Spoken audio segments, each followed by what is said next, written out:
Muy buenas inversores, en este vídeo vamos a ver los resultados de los mejores negocios del mundo en este mismo orden: Google, Facebook, Microsoft, Apple y Amazon. Como siempre, descargo de responsabilidad. Este vídeo es meramente mi opinión, no supone ningún asesoramiento ni de compra ni de venta de acciones, ya que el único responsable de lo que haces con tu dinero eres tú mismo. Además, este vídeo puede tener una opinión sesgada sobre la información que os transmito, porque estoy muy invertido en 4 de las 5 empresas que vais a ver en este vídeo. Así es como me podéis encontrar en todas las redes. Llevo casi 8 años invirtiendo y casi 5 años viviendo de ello. Así que vamos con los resultados de Alphabet, Google, pero antes deja tu like, también tu comentario y suscríbete. Es completamente gratis y es la mejor forma de apoyar a mi canal. Alphabet, que es la matriz de Google, ha presentado unos resultados del tercer trimestre completamente espectaculares. Un 16% de crecimiento en su facturación, por encima de los 100.000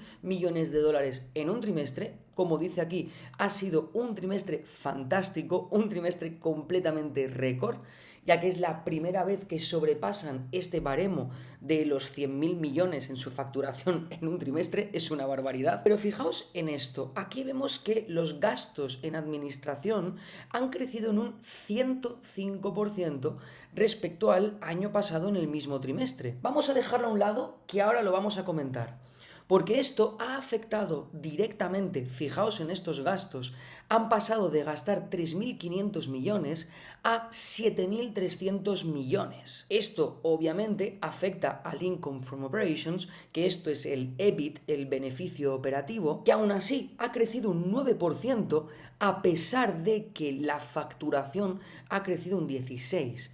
Este margen EBIT ha crecido menos en un 9%, afectado directamente por este aumento obsceno en los gastos. Pero de igual forma, poco ha afectado a su beneficio neto, porque aquí lo tenemos, un aumento del 33% en su beneficio. Afectando esto directamente, obviamente de forma positiva, al beneficio por acción diluido, con también un crecimiento del 35%. Tenéis que entender que hablar de este tipo de crecimientos, del 16%, del 9%, del 33%, en negocios que facturan 100.000 millones de euros por trimestre, este crecimiento es paranormal. Esto no es lo habitual en el mercado y esto solo lo cumplen las empresas que vamos a ver en este vídeo, las mejores del planeta. Aquí os explico en profundidad lo que ha ocurrido con Alphabet, porque esto ha sido algo extraordinario. Pero atentos, estos resultados operativos, los que os mencionaba aquí con la multa, se han visto afectados por una multa de 3.500 millones de dólares impuestos, como no, por Europa, como siempre, el 5 de septiembre de 2025. Dicho por la propia empresa, estos gastos, esta multa, se acumuló en los gastos generales y administrativos, que vemos que impacta directamente en esta cifra de un más 105%. Pero claro, esto hay que normalizarlo. Tenemos que tener en cuenta que esto es algo extraordinario, no es algo que ocurra todos los años, y menos mal, sino que ha sido algo puntual. Por lo tanto, hay que hacer como si no existiese para ver realmente cuáles han sido sus resultados. Y aquí os lo hago yo, no os preocupéis, estos no son los resultados reales. Aquí la persona sorprendida, están distorsionados por la multa.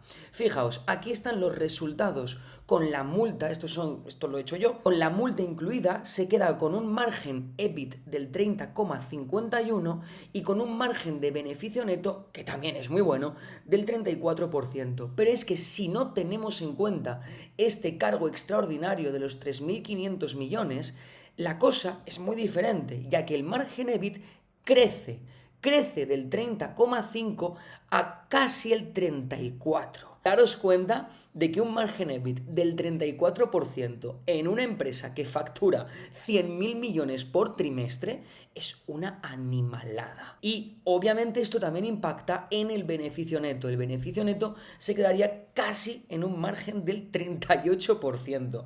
Obsceno también. Pero vamos a empezar por lo fuerte, que es el Google Cloud. Esto es la pata del futuro del modelo de negocio de Google. Esto es el catalizador, el viento de cola que tiene Google de aquí a los próximos años, y que también comparte este viento de cola con Amazon y con Microsoft.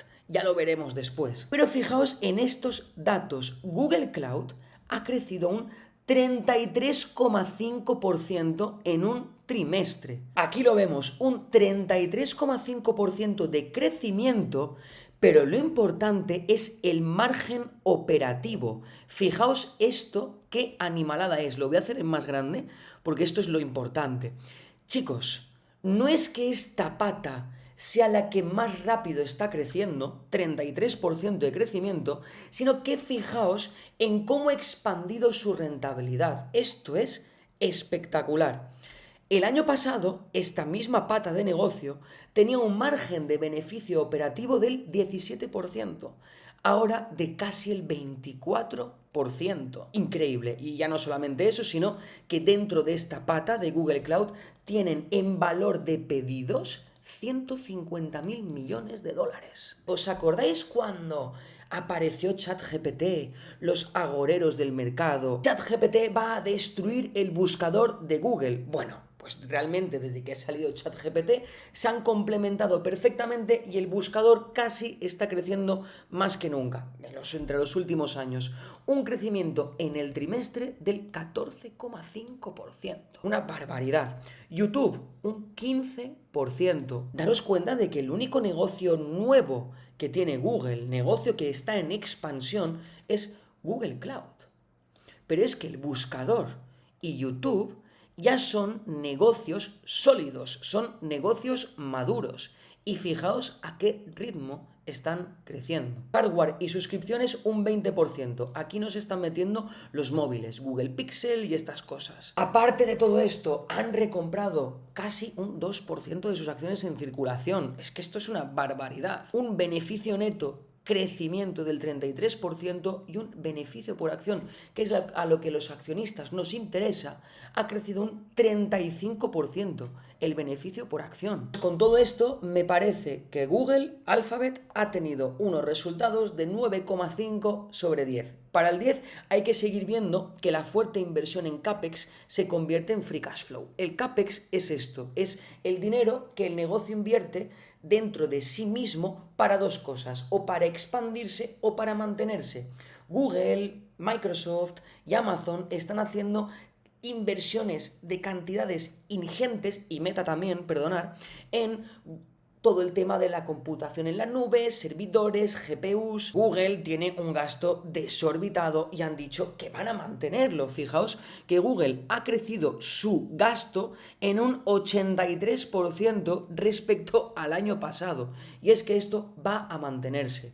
No les doy el 10 porque hay que verificar, que yo realmente es que creo que así va a ser y ya se está viendo, que todo este gasto se va a convertir en flujo de caja libre, en free cash flow. Así que si os parece bien, vamos ahora mismo con los resultados de Meta. No sin antes recordarte que si este contenido te gusta, te puedo asegurar que la newsletter con contenido exclusivo y completamente gratuito que te dejo en la descripción te va a encantar, te lo garantizo. Meta presentó unos resultados que al mercado no le gustó absolutamente nada.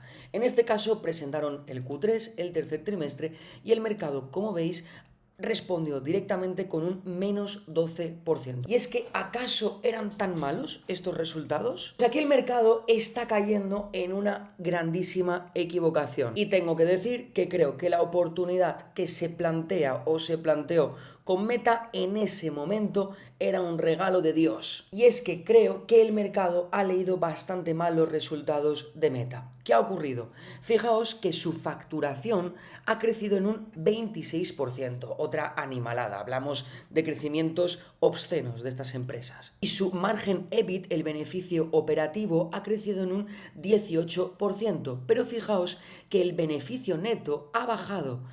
El pasado año hizo un beneficio neto en este trimestre de 15.000 millones y ahora lo ha hecho de 2.000 millones. El beneficio por acción diluido ha caído de $6 por acción a 1. ¿Por qué? Básicamente ha sido por un ajuste contable, que no es un ajuste monetario, es un ajuste contable. Fijaos en esto, la provisión para impuestos han crecido en un 788%. Ahora os explico. Pero todo esto y la caída de Meta radica en esto. Ahora os lo explico, pero antes quiero que veamos estos datos. ¿Os parece normal que el mercado tire a Meta un 10% cuando es la empresa con más usuarios del planeta? 3,54 mil millones de personas usan sus aplicaciones todos los días. El crecimiento de usuarios en sus aplicaciones está creciendo a un ritmo del 8%, teniendo una base comparable de 3.500 millones de personas. Es espectacular. Y fijaos aquí, es esto lo que tenemos que normalizar. Fijaos que aquí Meta nos comparte su pago en impuestos. En este caso vemos el beneficio antes de impuestos y lo que paga de impuestos. Vemos que normalmente, de forma habitual y de forma sostenida en los trimestres, ha pagado más o menos unos impuestos de entre 2.000 millones y 3.000 millones. Lo vemos, desde el Q3 del 2023 hasta ahora, entre 2 y 3.000 millones. De repente, 19.000 millones. Fijaos, la tasa impositiva, 17%, 13, 11, 12, 9, 87. Ya os lo explica Mark Zuckerberg, que os los va a explicar mejor que yo. Literalmente, estas han sido sus palabras. Es un cargo fiscal no recurrente y no monetario. Es decir, estos 15.000 millones no salen de la caja, es simplemente un impacto visual, contable, no salen de ningún lado. El negocio tiene este dinero. Cargo fiscal no recurrente y no monetario de esta cantidad relacionado con la implementación del One Big Beautiful Bill Act. Esta es la tasa impositiva, el impuesto especial que Donald Trump quiere meter a las tecnológicas para invertir en infraestructura dentro del país. Y aquí nos lo vuelve a confirmar Zuckerberg. El gasto en inversiones será notablemente mayor en 2026 que en 2025. Aquí tenéis el gasto en inversiones. Fijaos que en el 2024 gastaron en infraestructura, estos CAPEX directo. Esto es invertir en el negocio en expansión, principalmente más que en mantenimiento, para servidores, GPUs, cloud computing, todo esto. 2024, 24.000 millones de inversión. 2025, 50.000 millones. Y el año que viene, se viene más. Pues entre esto que Zuckerberg ha dicho, que los gastos los va a disparar, y entre que el mercado no ha entendido esto, ahora os voy a normalizar los resultados, pues haciendo un mix de todo esto, lo que ha ocurrido con la acción es una oportunidad divina, os lo aseguro. Y es que aquí ya he hecho yo el trabajo para normalizaros los resultados. Con la BBB, la Big Beautiful Bill, vemos que el margen de beneficio neto se queda en un 5,29%. Pero es que si quitamos este impuesto, el margen de beneficio neto se nos queda en un 36%. En este caso, creo que puntúa igual que Alphabet, un 9,5 sobre 10. Y aquí, literalmente, lo mismo que con Alphabet. Hay que ver que todo este ingente gasto en CAPEX se ve beneficiado, se ve que genera free cash flow de ahora en adelante. Probablemente lo empecemos a ver a partir del primer semestre del año que viene. Ahora vamos con los resultados de Microsoft, pero antes te recuerdo que si quieres aprender a analizar empresas y a encontrar buenos negocios, te recomiendo la masterclass que te dejo en la descripción. Microsoft, por otro lado, ha presentado los resultados de su primer trimestre del 2026. Unas empresas, en este caso Microsoft, llevan fiscalidades diferentes. No tienen por qué empezarla en enero y terminarla en diciembre. En este caso, Microsoft ha presentado otros resultados espectaculares. Fijaos en esto, estamos hablando de una empresa que en un trimestre factura 77.000 millones, casi 78, un crecimiento del 18%, hablando de magnitudes ingentes. Si vemos este crecimiento en una empresa pequeña, es lo que esperamos, pero es que en una empresa que factura esto es una barbaridad. Fijaos la nube, lo que ha crecido otra vez. Os lo repito, Meta, Amazon, Microsoft y Alphabet están invirtiendo en esto porque esto es el futuro. El futuro de estos negocios, menos del de Apple, depende de la nube, del cloud computing, de la computación, de la inteligencia artificial. y es donde se van a posicionar y donde vamos a ver una grandísima expansión y explosión en su negocio. Al menos eso creo yo. Creo que el crecimiento de estas empresas está aún por venir. La nube crece un 28%, el EBITDA, el beneficio operativo, un 24%, el beneficio neto, un 12%. Y el beneficio por acción un 13%. ¿De dónde viene este deterioro? De crecer un 24, 28, 18 y de repente un 13 y un 12. Ahora lo veremos, pero es que es algo positivo. El mercado, de nuevo, ¡ay! Que Microsoft factura un 18% más, pero por acción gana un 13%, no un 18%. Tiene su explicación. Primero nos vamos a centrar en el segmento de la nube. Vemos que Azure en concreto ha crecido en este último trimestre a un 40%. Hay que mirar este primer porcentaje. Un 40%. Azure. Un 39% en el pasado trimestre. 33%. 31, 33. Revenue es la facturación total de Azure. En este caso, Azure ha facturado en el último trimestre casi 31.000 millones, de los cuales beneficio operativo, es decir, un beneficio para reinvertir en el negocio, de casi la mitad. ¿Os dais cuenta de que esto es espectacular? De la cantidad de dinero que le puede generar a Microsoft en un futuro. Como con Alphabet y su nube es la pata del negocio que más rápido crece y que más rentable es. Fuertes inversiones en CAPEX para abastecer la demanda de Azure y la inteligencia artificial, dicho literalmente por ellos mismos. Aproximadamente la mitad de todo el CAPEX, es decir, del gasto que tiene la empresa para mantenerse y expandirse, la mitad fueron para expandirse. Bueno, más de la mitad. ¿Os acordáis de este deterioro que hemos visto aquí de, oye, no ha crecido un 24% esto, ha crecido a un 12%? ¿De dónde proviene esto? Pues esto proviene de la asociación estratégica que han hecho con OpenAI, los de ChatGPT. Microsoft se ha comprometido a una financiación total de 13.000 millones para OpenAI. Hasta el 30 de septiembre ya han financiado 11.6 mil millones de este compromiso, de estos 13.000 millones. Pero es que esta asociación, vais a ver ahora, no es solo financiera. Microsoft les da 13.000 millones a OpenAI a cambio de la propiedad intelectual o parte de la propiedad intelectual de OpenAI y de sus modelos e infraestructura para utilizar dentro de Microsoft. Microsoft registró pérdidas netas de 4.100 millones debido a la inversión en OpenAI, lo que ha hecho que el beneficio por acción se haya reducido en 41 centavos. Es decir, nos lo están diciendo ellos mismos. Es que el mercado no lee estas cosas. Si lo leyesen, de verdad, son resultados increíbles. Pero a esto, 41 centavos, habría que sumárselos aquí, a estos 3,72. 4 y pico sería realmente el beneficio por acción diluido. Y es que el 28 de octubre, hace nada, Microsoft firmó un nuevo acuerdo que extiende la asociación con OpenAI. Para este acuerdo, OpenAI tuvo que reestructurarse y conformarse como una corporación de beneficio público, del cual Microsoft tiene el 27%. Microsoft tiene el 27% de OpenAI y encima OpenAI se compromete a comprar 250.000 millones adicionales en Azure. Es decir, ¿os acordáis que antes os dije que Alphabet tenía una cartera de pedidos para su nube de 150.000 millones?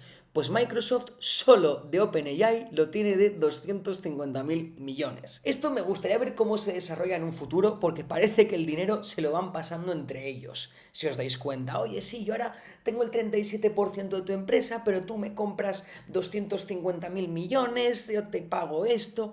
A ver cómo va esto. A cambio de todo esto, Microsoft, que hasta ahora sí que lo tenía, pero a cambio de esto ya no tiene el derecho de primera opción para ser el proveedor de cómputo de OpenAI. OpenAI hasta el momento utilizaba primero y de forma prácticamente exclusiva a Microsoft para su capacidad de cómputo. Ahora ya no tiene por qué. Han dado unas previsiones para el próximo trimestre que van a aumentar la facturación respecto al Q2 del 2025 en un 2% y la empresa anticipa que de estos 80 billions, 32 vengan de la nube, porque Azure va a crecer un 37% con un margen bruto del 66%. ¿Entendéis lo que es esto? Y mirad lo que ha dicho el CEO. continuamos aumentando las inversiones en IA, tanto en capital como en talento, en sueldos, para aprovechar la oportunidad masiva por delante. En fin, más no puedo decir. Con todo esto, yo puntúo los resultados de Microsoft en un 9,5%. Lo mismo que con Alphabet y Meta. Para llegar al 10 hay que ver que esta inversión en CAPEX, que ya se está viendo, pero que se tenga que ver más en cómo se convierte todo esto en free cash flow. Ahora vamos con los resultados de Apple, pero no sin antes recordaros de nuevo que dejes tu like, también tu comentario y suscríbete. Es la mejor forma de apoyar mi contenido. Con esto YouTube entiende que os gustan mis vídeos y si de verdad os gusta, más os va a gustar la newsletter que os dejo en la descripción. Apple ha presentado unos resultados que yo, perdonar que os diga, tengo que poner un poquito en duda, porque creo que no han sido tan buenos como han reportado. Os voy a explicar. Fijaos, aquí os presento el Q4. En este último trimestre de Apple vemos que su facturación ha crecido un 7%, el coste un 5,6%, el margen bruto ha aumentado un 9,23%, beneficio operativo, pero de repente vemos esto. ¿Cómo es posible que la empresa haya crecido de media a un 7% y su beneficio neto un 46%? Vamos a ver los segmentos de sus productos. Segmento servicios ha crecido un 13%, muy buen crecimiento. iPhone un 5,7% en su línea. Mac 11,25%. Esto me ha sorprendido muchísimo. Aquí, de verdad, un aplauso por Apple porque no me lo esperaba para nada. Sí, señor. iPad, fatal, estancadísimos. El segmento de home, wearables y todo esto sigue cayendo. En este mismo trimestre, donde el máximo ha crecido un 13%, ¿por qué tengo un beneficio neto del 46%? Vamos a verlo a nivel anual. ¿Cómo se ha quedado esto? Fijaos, a nivel anual, Apple ha facturado un 6% más. El margen bruto le ha crecido un 7%, han ganado un beneficio bruto un 7% más y un beneficio operativo, un EBIT del 7%. Y un beneficio neto que crece un 16%. Y si nos fijamos de nuevo en sus segmentos, vemos que el mayor crecimiento ha sido de servicios a un 12%, muy buen crecimiento, y del Mac un 11%, crecimiento sorprendente. iPhone y iPad siguen haciendo las suyas en su línea. Esto es prácticamente consumo estable. Esto es el crecimiento esperado a largo plazo de estos segmentos. Yo me lo esperaba también de Mac, pero no. Y bueno, este que es segmento que se deteriora cada vez más. ¿Cómo es posible? Pues es aquí donde creo que Apple ha presentado unos resultados que parecen mejores de lo que son. Os explico. De nuevo el trabajo de normalizar los resultados. Vemos aquí, pues están los resultados al completo, el último trimestre, el Q4 y el año entero. Todo está perfecto, menos lo siguiente. Fijaos los impuestos, Provision for Income Taxes. En este último trimestre, 5.000 millones. Pero es que en el mismo trimestre del pasado año, casi 15.000 millones. ¿Cómo es posible? ¿Por qué Apple, facturando más, tiene que pagar ahora casi 10.000 millones menos en impuestos? Pues es básicamente porque el pasado año Apple tuvo un impuesto extraordinario. Normalmente su tasa impositiva es del 16%, pero en el 2024, el pasado año, pagaron un 24,1%, 10 billones más de lo esperado. Esta cifra de aquí, esta diferencia, que en el cómputo general se ve en prácticamente 9 billones más. El crecimiento en su net income está distorsionado. Este crecimiento de ingreso neto está completamente distorsionado. ¿Por qué? Porque tenemos que normalizar los resultados del pasado año. Tenemos que coger los resultados del año anterior y quitarle ese cargo extraordinario y comparar los resultados del año anterior sin el cargo extraordinario con los resultados de este año. Si hacemos eso, fijaros que aquí tenemos el año 2025. En el 2025, Apple ha reportado un beneficio neto de 112.000 millones. En el 2024, con este cargo extraordinario, el beneficio neto es de 93.000 millones.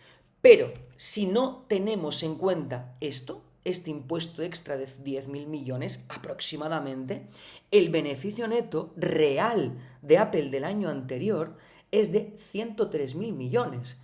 Y fijaos la diferencia. Apple ha reportado un crecimiento en su beneficio neto del 16%, pero realmente su beneficio neto ha crecido un 7,4%, porque el cargo del año pasado fue extraordinario. Estos 10.000 millones fueron extraordinarios. No hay que tenerlos en cuenta como tal en tu análisis. Si lo normalizamos, el crecimiento de un año para otro no ha sido del 16, ha sido del 7. Que también está bien, pero no es para tirar cohetes. Como tampoco es para tirar cohetes, es el segmento en América, en todo el continente América del Norte, Central y del Sur, ha crecido un 7%, Europa a un 9,5%, Japón un 14,6%, Asia, el resto de Asia y el Pacífico un 9,9% y China ha caído un 4%. Diréis, bueno Hugo, pero el resto ha crecido, puede balancear. Bueno, más o menos, porque realmente China pesa más que todas las ventas que Apple hace en Japón y que hace en el resto de Asia y en el resto del Pacífico. China es más grande que estos dos segmentos geográficos. Por lo tanto, el tercer segmento geográfico con más peso en el negocio no para de deteriorarse y eso es un problema. Así que con todo esto, Apple ha presentado unos buenos resultados, pero insisto, no son para tirar cohetes. Creo que los resultados son un 8 sobre 10 y siendo un poco generoso. Porque Apple no me parece que de cara al año que viene ni de ahora en adelante pueda competir con las que estamos hablando en este vídeo, ya que no está desarrollando nada de cloud computing, no se está sumando a la IA, no está desarrollando absolutamente nada a menos que lo hayan hecho público. Aparte de eso, China sigue comprimiéndose y normalizando sus resultados, quedan unos resultados buenos, pero no sobresalientes. Y por último, vamos con los resultados de Amazon. No sin antes recordarte la masterclass que te dejo en la descripción, solo para los que queráis aprender a invertir mejor. Ahora vamos a hacer más hincapié y de forma más profunda en sus resultados, porque hay algo que quiero mencionaros, pero fijaos, ha sido unos resultados increíbles. Facturación ha crecido un 13%, ahora os lo voy a enseñar. El e-commerce, su segmento e-commerce, ha crecido un 10%. Os recuerdo que dentro de la facturación tenemos todo esto, ¿vale? El e-commerce un 10%, la tienda online, donde pones Amazon y la tienda donde compras cosas. Las tiendas físicas, que tienen algunos países, un 7%. AWS un 20%, su segmento publicidad un 24% y suscripciones un 11%. Vamos a hablar un poco más en profundidad de sus segmentos. Aquí os he puesto cada segmento: Norteamérica, Internacional, AWS y el cómputo general. Y vamos a principalmente centrarnos en los 9 meses, no en el último trimestre, sino en todos los 9 meses que llevamos de este año, básicamente. Fijaos que el beneficio operativo, esto es el operating income, el EBIT. El EBIT ha crecido en el segmento de Norteamérica un 15,5%, en el segmento internacional un 50%. En AWS el beneficio operativo ha crecido un 13,5% y en total Amazon ha crecido su beneficio operativo en un 16%. Fijaos de qué magnitudes de facturación estamos hablando. Es una empresa que factura 500.000 millones en 9 meses y te crece el beneficio operativo en un 16%. Es que es increíble, la verdad. Pero esto es lo importante, el margen EBIT de estos segmentos. Fijaos que aquí vemos algo muy extraño. Vemos que el segmento de Norteamérica tiene un margen de beneficio operativo del 6%. Sin embargo, el segmento internacional, todo lo que no sea Norteamérica, el margen EBIT es un 3,3%. Pero el AW es un 35,6%. En general, ponderando todos los pesos, Amazon tiene un margen EBIT del 10,9%. Oye, ¿cómo es esto posible? Tenéis que entender que el modelo de negocio de Amazon son dos cosas. Por un lado es AWS, que es el segmento más rentable, como veis, es 10 veces más rentable, y lo otro es un supermercado. Amazon es AWS por un lado y un supermercado por otro. Tenéis que entender que la página web de Amazon, donde tú compras lo que te da la gana comprar, eso es un supermercado y tiene los márgenes de un supermercado. Si tú miras los márgenes de Carrefour, son entre el 3 y el 5%, pues es lo que vemos aquí, un 6 y un 3,3%. Es lo más normal del mundo. Pero es que lo importante es esto, el AWS, porque como os he dicho al principio del vídeo, esto, la nube, la computación, es el futuro de Amazon, Microsoft, Meta y Google. El futuro de estas cuatro, de Apple no. Es que fijaos, Amazon es una empresa que llevo monitorizando más de 5 años y cuando yo empecé a monitorizar Amazon, AWS, el triángulo naranja, pesaba menos de un 5% en las ventas. Es decir, que antes de cada 100 ventas que hacía Amazon, 5 hace 4 años venían de AWS. Ahora de cada 100 vienen 18. ¿Os dais cuenta del enorme crecimiento que es este? Y ya no solo eso, lo que nos está enseñando esto es que su pata de negocio más rentable es la que más está creciendo. Es increíble. Fijaos, en este caso vemos que el free cash flow se está reduciendo por las enormes cantidades de inversiones que están haciendo para el negocio. Fijaos, aquí nos están metiendo los gastos, estos 115.000 millones, incluye gastos en adquirir propiedades y equipamiento. Aquí tenemos oficinas, servidores, GPUs, todo lo de expansión y dentro salarios e incentivos. Todo eso entra, obviamente. Y cuando una empresa está en expansión y encima es una expansión rentable, pues hombre, hay que dar más sueldos y más incentivos. Me parece perfecto. Y para ir terminando, quiero hacer un pequeño inciso en algo que poca gente está mencionando y es en su posición de caja frente a la deuda que tiene. Es que esto es impecable. Fijaos que Amazon tiene cash and cash equivalents, esto es el dinero en efectivo, el dinero que la empresa tiene en el banco. Tienen casi 67.000 millones. Y marketable securities, que esto son inversiones líquidas, inversiones a menos de 12 meses, en bonos que pueden quitar ya, en inversiones en bolsa, lo que sea, otros 27.000 millones. Es decir, si sumamos estos 66.000 millones más 27.000 millones, suma total más o menos incluso más de 90.000 millones. Pero es que fijaos que Amazon no tiene deuda a corto plazo, solo tiene deuda a largo plazo que es de 50.000 millones. Esto quiere decir que Amazon puede pagar hoy la deuda que tiene por pagar durante muchos años y la puede pagar ya. Por eso mismo creo que a este tipo de empresas en donde tienen una gestión tan impecable de la caja y de la deuda, creo que es perfecto que aumenten tantísimo el gasto porque es que lo pueden pagar perfectamente. A Amazon le da igual endeudarse. Si con el dinero que tienen de aquí a 12 meses en sus inversiones pueden más que pagar la deuda. Es que podrían pagarla 2 veces. Es una deuda de 50.000 millones. La pueden pagar 2 veces. Con todo esto, creo que los resultados de Amazon han sido un 9 sobre 10. Me gustaría ser un poco más generoso, pero quiero castigarla un poco porque es de mis modelos de negocio favorito y quiero que el crecimiento vaya aumentando, que el crecimiento vaya creciendo aún más y eso lo iremos viendo con AWS. Mi conclusión al respecto es que han presentado unos resultados increíbles. Creo que algunos resultados el mercado los ha leído incorrectamente, pero creo que en general han sido muy buenos resultados. Por mi parte voy a seguir invertido en todas estas, menos en Apple, porque Apple me sigue sin convencer y realmente considero que está extremadamente cara. Y con las grandísimas empresas como Meta, Alphabet, Microsoft y Amazon realmente estoy más que satisfecho y duermo muy tranquilo con ello. Así que espero que os haya gustado este vídeo repasando los resultados